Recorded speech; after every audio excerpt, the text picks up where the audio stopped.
Hi, welcome back. And this time we're going to go to the third episode of the series where we're going to talk about Bandra, the area there, St. Andrews, and all the villages around. And these have their own distinctive stories and flavors. And of course, our authority is Nikhil. Please. So, Bhaskar, it's interesting that you say it's got its own flavors and stories. And, every time you talk to someone in Bandra, even today, they say that it's got a different vibe than Yes. Bombay. Originally, they've been one of the prettiest areas of Bombay. They've been urban gauthans that we say. Gauthans means a place of a village. So they're urban villages in a sense. So you've got Ranwar, you've got Pali, you've got Chimbai. Ranwar was a farming village. Pali Village was a farming village, Okay. while Chimbai was, because it was near the coast, it was more of a Koli village. So you had all these villages near the coast. Okay. So the real estate of Bandra has grown in quite the opposite way. You had all these villages around the coast. So the real estate property around the late 1800s and early 1900s, it was more expensive to live near the railway stations than to live at the coast. Wish I bought some land then. Absolutely, because Carter Road and all came much later. But Yes. essentially, it was all these Koli villages and these farming villages that was there. Have you ever been to Ranwar? No, I don't. Maybe I've been there. I didn't even know that there was a place called Ranwar. Thanks to you. Yes, so Ranwar is really, really pretty. And, the younger generation knows Ranwar much more than the older generation, because now it's the place where all the youngsters go to. And when you walk around Ranwar, you'll realize that the streetscapes are very narrow, and you're suddenly transformed in a completely different area of the city. The reason is that when these houses were built, and these houses we're talking about being built in the 1500s and 1600s, and when these houses were built at that time, they were all again vernacular houses. We've spoken about vernacular in the earlier episodes. There were also a lot of Indo-Portuguese houses, because of course there was Portuguese that were ruling Bombay at that time. But essentially they were all farmers, and there was no security in that area. So what they did was they actually built houses very close to each other. So all these houses had very tiny lanes for two reasons. One was security, and the other one was shade. So if you've seen, whenever you go to an old city in India, you'd see that most of the streetscapes of these old cities in Bombay are very narrow. Narrow. And say you go to Ahmedabad, you go to Rajasthan, you go to even Old Delhi, and you'll see that all of them have these overhang balconies that are there. And when you go there today, you feel that they're very narrow streets. But Bombay, the architecture of Bombay has been quite intelligent. And the reason is that you have narrow streets is because of shade. So every time there's a balcony on the top and you're walking through these villages or through the older parts of Bombay, you'll always get shade when you're walking by. Very clever. So every time, and on these walks, you realize that when you're walking on the main roads of Bandra, you'll realize that there's so much sun. And the minute you turn left or right into the village, and suddenly there's a whiff of a breeze, or there's shade that's happening because of these narrow streets. Also, the Koli community had a thought that every time their son got married, the son would get a new house, and the house would be right next to the father's house. And which is why, even if the houses were, say, 200 years were a little far off, over a period of time, when the newer houses were built, these houses were built much closer to the father's house. And that is why they were also extremely closely built. Okay. But when the Portuguese came in, the people of these villages realized that they could now, build, they had European dreams as well. And then they started building G+1 houses. So all of them had a staircase now to go up, and then you had a pitched roof on the top. The best part about these houses is that you'll find that the staircases are all from outside. And it's a very intelligent thing that they did, because what happens is the minute you give a staircase from outside, you save a lot of space inside the house. Correct. So you have a ground floor, and then you have a staircase that you go up, but you go outside so that you're saving space inside your plot of land. And the staircase outside doesn't need to turn. So you're obviously saving a lot of space. So very ingenious method of Plus, who's design. going where? Who's going where? Correct. What it's done now is that it's really helped people who've had houses, because how things are changing now. Families have, they've got grandchildren now, and they've all moved out.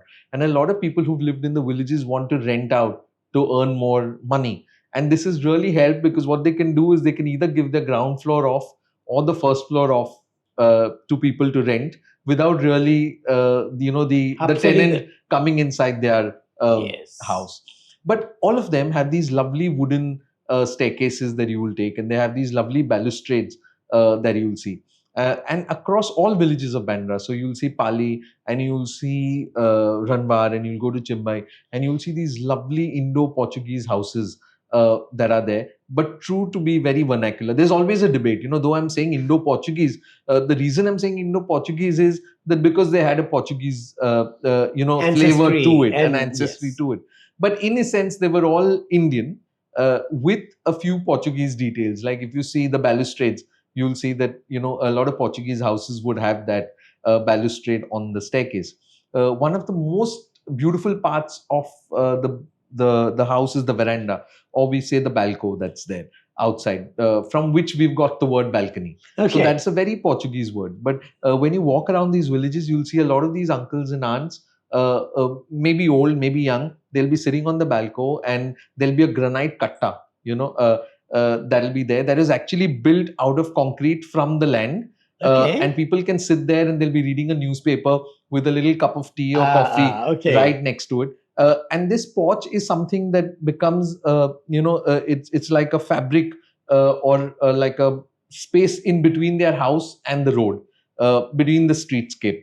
A lot of activities happen in that area. So one is, of course, that people are sitting and reading. A lot of exchanges take place. So you'll find that when you go to these villages, you'll find a lot of people walking through and then talking to their uncle or aunt. People buying vegetables from that porch there. So in a sense, it becomes one of the most important things in that house.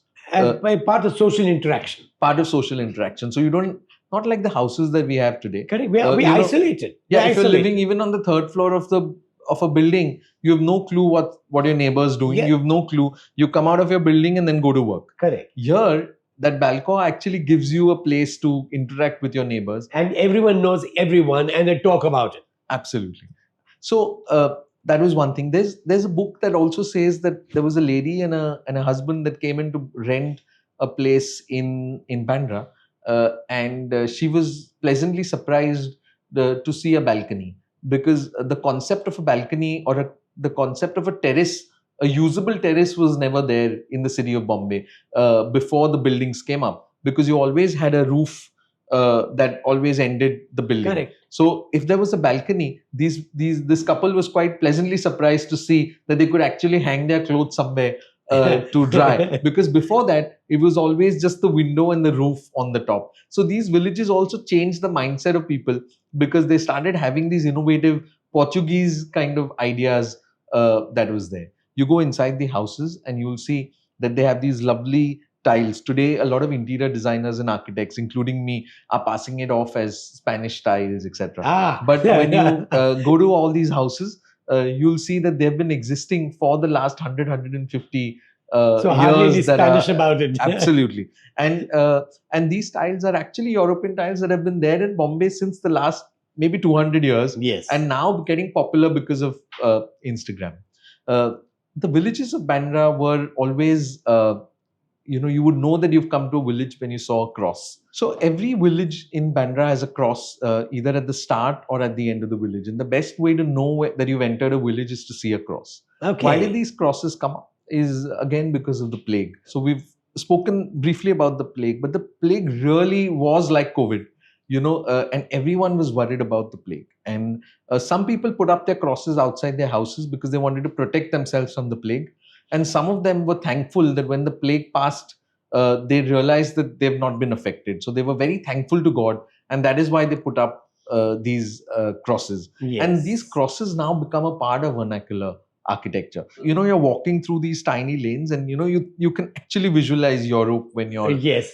Maybe not as clean as Europe, but it does seemingly be it is seemingly like Europe. And you're walking through these tiny streets, and then you'll suddenly come to a lovely little square that we call the Agna, and this square actually is where all the weddings used to happen, or where the entire village used to come together to celebrate a festival. And, these are all Gauthans, these are all Wadis. And usually Gauthans and Wadis have been similar in culture. Usually either it's been one community that's lived together, or there've been similar cultural people that have lived together. So Bhaskar, this was the villages of of Bandra, and Okay. of course there's a Salsette colony that's there, which had the advent of Art Deco in Bandra. Mhm. So we can talk about the Salsette colony, Marine Drive, and Shivaji Park, where all the Art Deco grew in the next episode. Wow, that's a good idea. And thanks again. Thank Learning, as always.